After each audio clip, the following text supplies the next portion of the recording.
राधे राधे बहनों, जय श्री कृष्णा। तुलसी माता का विवाह आपको कैसे करवाना है, आपको संपूर्ण जानकारी मिलेगी। तुलसी माता का विवाह शालिग्राम भगवान के साथ किन स्त्रियों को नहीं करवाना चाहिए। बहुत सारे नियम होते हैं हमारे पूजा धर्म में जो हमें ज़रूर ही पालन करने चाहिए। वो नियम भी पूजा के बीच बीच में बताती रहूँगी, तो बहुत ही ध्यान से देखिएगा वीडियो। कोई भी चीज़ छूटनी नहीं चाहिए, स्किप हो जाएगी तो आपको पूजा में प्रॉब्लम होगी और जो नियम है वह भी छूट जाएंगे। तो सबसे पहले तो ध्यान दीजिएगा, एकादशी के दिन चावल का प्रयोग नहीं किया जाता है, इसीलिए अष्टदल कमल में तिल से बना रही हूँ। आप चाहें तो फूलों से भी बना सकते हैं, तिल है तो आप तिल से बना लीजिएगा, नहीं तो पुष्प रख सकते हैं। इसके साथ ही घट की आपको स्थापना करनी है, क्योंकि घट की स्थापना प्रथम पूज्य होती है। 33 करोड़ देवी देवताओं का वास होता है। स्वास्तिक बना लीजिए, कलावा बांध लीजिए। इसके साथ ही कलश के अंदर आपको पान, सुपारी, हल्दी की गांठ, लौंग, इलायची और 1 रुपये का सिक्का अवश्य ही डालना है। आम पत्ते मिल जाए तो आम पत्ते, नहीं तो अशोक के पत्तों पर हल्दी और कुमकुम लगाकर आपको इस पर पत्ते रखने हैं। ऊपर आप तिल की कटोरी भी रख सकते हैं, या फिर गेहूं मिल जाए तो गेहूं रख लीजिएगा। उसके ऊपर आपको एक दीपक प्रज्वलित करना है।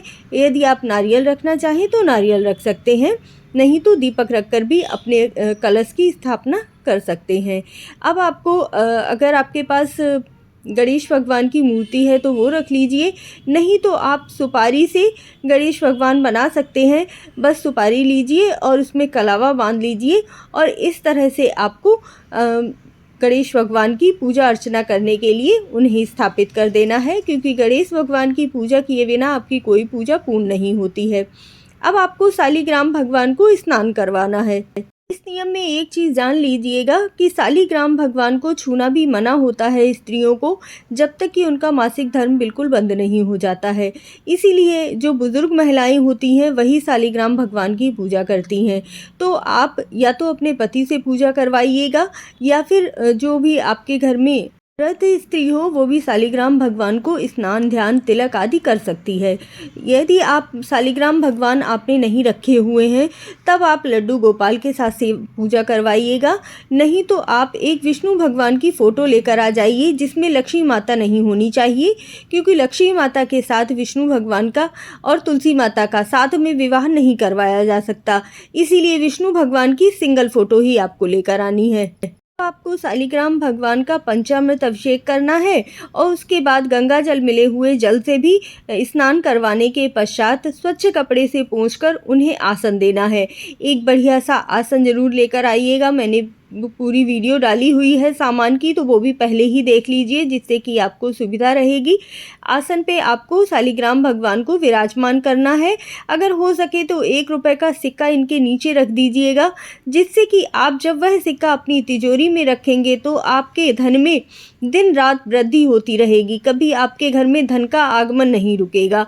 सबसे पहले आपको जो गणेश भगवान अपने रखे हुए हैं उनकी पूजा अर्चना करनी है। सबसे पहले उन्हें वस्त्र अर्पित कीजिएगा, जनेऊ पहनाइएगा, उसके बाद पुष्प अर्पित कीजिए, कुमकुम लगाइए और इसी तरह से आपको अपने कलश की पूजा करनी है। इसके साथ ही मेरे सामने लड्डू गोपाल बैठे हुए हैं, देखिए कितने सुंदर लग रहे हैं सजे धजे। तो मैं सबसे पहले उनकी पूजा कर रही हूँ। तिलक लगाइए, उन्हें माला पहनाइए, जो भी उन्हें प्रिय चीज़ें हैं वह उनके समक्ष रखिए और भोग में उन्हें मिश्री जरूर दीजिएगा। इसी प्रकार अब हम शालिग्राम भगवान की पूजा भी इसी तरह से करेंगे। तो शालिग्राम भगवान की पूजा के लिए आप कुमकुम और हल्दी और चंदन से उनका टीका कीजिएगा, उन्हें वस्त्र अर्पित कीजिएगा। इसके बाद आपको पुष्प अर्पित करने हैं। तुलसी माता को भी कुमकुम और हल्दी लगाइएगा और इसके बाद जितनी भी तुलसी माता में पत्तियां हैं उतनी सारी पत्तियों में आपको सिंदूर अर्पित करना है। आपके यहाँ यदि लाल सिंदूर प्रयोग किया जाता हो तो आप लाल लगाइएगा। हमारे इधर लाल ज़्यादा प्रयोग किया जाता है। आपके यहाँ ऑरेंज भी चलता हो तो आप वो भी प्रयोग कर सकते हैं। दोनों सिंदूर में से कोई भी आप ले सकते हैं। मैं अभी सिर्फ पूजा दिखा रही हूँ क्योंकि मेरी नई तुलसी माता लगी हुई हैं, तो मैं अभी इनमें सिंदूर अर्पित नहीं कर सकती हूँ। और ध्यान रखिएगा, मैंने पहले पिछली वीडियो में भी आपको बताया था कि यदि आपकी तुलसी माता पुरानी है तब तो आप उन्हें सिंदूर अर्पित कर सकते हैं, नहीं तो आप जब विवाह कर लेंगे उसके बाद ही सिंदूर अर्पित करेंगे। इसके बाद गठबंधन भी किया जाता है, तो आप शालिग्राम भगवान के वस्त्र जो आपने पहनाए हुए हैं और माता रानी की चुन्नी में कलावा से बांधकर आपको गठजोड़ करना होता है। तो हल्दी, सुपारी, 1 रुपये का सिक्का और थोड़े से तिल बांधकर आप गठबंधन कर सकते हैं और इस तरह से आपकी पूजा प्रारंभ हो जाती है। अब माता रानी को श्रृंगार की सामग्री अर्पित करनी है, पुष्प अर्पित करने हैं, माला पहनाइए, उन्हें मंगलसूत्र लेकर आए हैं तो मंगलसूत्र अर्पित कीजिए, बिछिया अर्पित कीजिए, पायलें अर्पित कीजिए। ये जो श्रृंगार की सामग्री है आप माता रानी को अर्पित कीजिएगा और चूड़ियाँ अर्पित कीजिएगा। चूड़ियाँ चढ़ाने से आप इन चूड़ियों को खुद भी पहन सकते हैं। जो माता रानी को आप चूड़ियाँ अर्पित करेंगे वह आप स्वयं भी पहनिएगा, क्योंकि अखंड सौभाग्य प्राप्त होता है, माता रानी का आशीर्वाद प्राप्त होता है। इसी तरह से आप जब सिंदूर लगाएंगे तब भी आप उस सिंदूर से अपनी भी मांग भरिएगा। कहा जाता है कि तुलसी माता का विवाह जब आप करेंगे तो आप स्वयं भी 16 श्रृंगार करके ही तुलसी माता का विवाह कीजिएगा। बिल्कुल जैसे विवाह उत्सव होता है उसी तरह से आपको तुलसी माता का विवाह भी संपन्न करना है। इसके पश्चात माता रानी को भोग अर्पित किया जाएगा। तो भोग में आप मेवा, मिष्ठान जो भी अर्पित करना चाहें, इसके साथ ही हमारे यहाँ पूड़ी, पुए और मीठी पूड़ी बनाई जाती है, तो आप वो भी बना लीजिएगा। जो भी ऋतु फल होते हैं वह भी माता रानी को अर्पित किए जाते हैं। तो आप आंवला, सिंघाड़े, शकरकंदी ये चीज़ें भी माता रानी को अर्पित कर सकते हैं। तुलसी माता के नामों का जाप करते रहिएगा। ओम नमो भगवते वासुदेवाय नमः। जितनी देर भी आप पूजा कर रहे हैं उतनी देर आपको इन मंत्रों का जाप लगातार करते रहना है, तुलसी माता के नामों का जाप करते रहना है, ओम नमो भगवते वासुदेवाय नमः बोलते रहना है।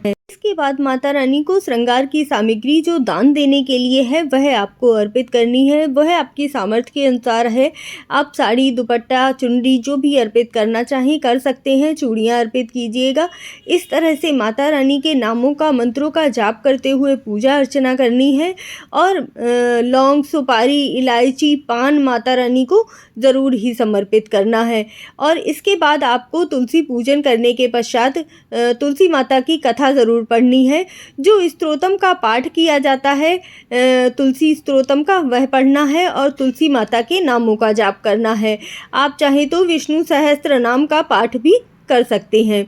माता रानी के समक्ष कम से कम 11 दीपक जरूर ही जलाइएगा। 11 नहीं जला सकते तो 5 जलाइएगा। वैसे 11 सबसे ज़्यादा उचित माने जाते हैं और 2 दीपक आपके पहले से ही जल रहे होते हैं तो 14 दीपक हो जाते हैं। जो आपने प्रथम में ही दीपक जलाया था उसी से आप आरती करेंगे माता रानी की और पूजा अर्चना करेंगे। इसके पश्चात आपको तुलसी माता की परिक्रमा भी अवश्य ही लगानी है। आप 11 परिक्रमा लगा सकते हैं, 108 परिक्रमा लगा सकते हैं, जैसा भी आपके लिए संभव हो। तुलसी पूजन करते समय आपको तुलसी माता की कथा भी अवश्य पढ़नी चाहिए। कथा पढ़े बिना आपकी कोई भी पूजा पूर्ण नहीं होती है। हाथ में थोड़े से पुष्प ले लीजिए और इसके पश्चात आप अपनी कथा पढ़िए। इसके पश्चात माता रानी की आरती कीजिएगा और जो भी आपने अपने हाथ में पुष्प और ले रखे हैं आप उन्हें शालिग्राम भगवान के पास छोड़ दीजिएगा।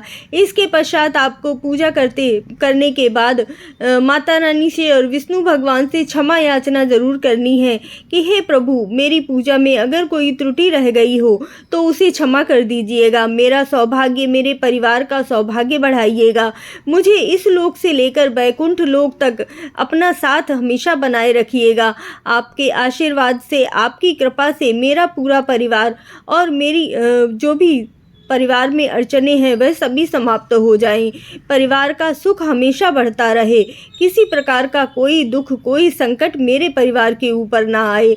आपका आशीर्वाद और तुलसा माता का आशीर्वाद हमेशा बना रहे, क्योंकि कहते हैं ना कि तुलसा माता अगर सूख जाती हैं तो आपके परिवार पर घोर संकट आना शुरू हो जाता है।